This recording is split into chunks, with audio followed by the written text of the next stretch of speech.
খুলে দিচ্ছি।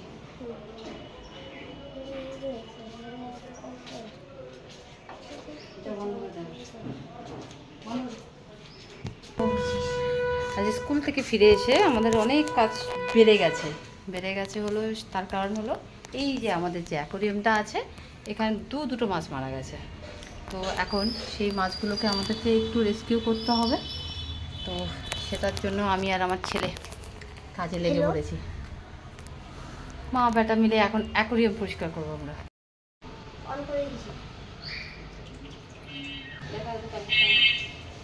এই যে আমাদের এত ভালো মাছটা মরে গেছে, এটা আমার বেস্ট ফ্রেন্ড ছিল।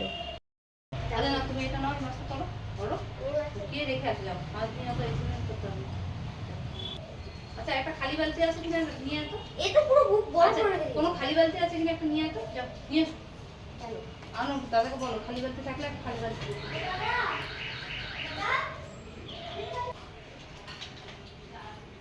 পাম্পটা কালকে থেকে চলছিল না, তো আমিও আর সময় পাইনি, যেহেতু ছেলের পরীক্ষাও চলছে, তো পাম্পটা কেনার সময় পাইনি। আজকে বিকেলবেলা সুইমিংয়ে নিয়ে যাবো ছেলেকে, ফেরার পথে ওখান থেকে একটা পাম্প কিনে নিয়ে আসবো। কেউ যদি জানো কোন পাম্প ভালো হবে আমাকে একটু রেকমেন্ড করো তো কমেন্টসে। নেটটা সরাও ওখান থেকে, আর নেট দেবে না ওখানে। না সত্যি বলছি, তুমি ঢোকার চেষ্টা করছিলে ভেতরে। তুমি এত কাজের সময় এত দুষ্টুমি করলে কিন্তু হবে না, ঠিক আছে? কাজটা আমাকে একটু ভালো করে করতে দাও।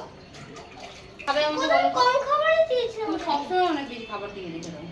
দেখে ওরা কোনোটাই খাবার খায়নি, একটু করে তো খেতে পারতো, কিছুই খায়নি রে।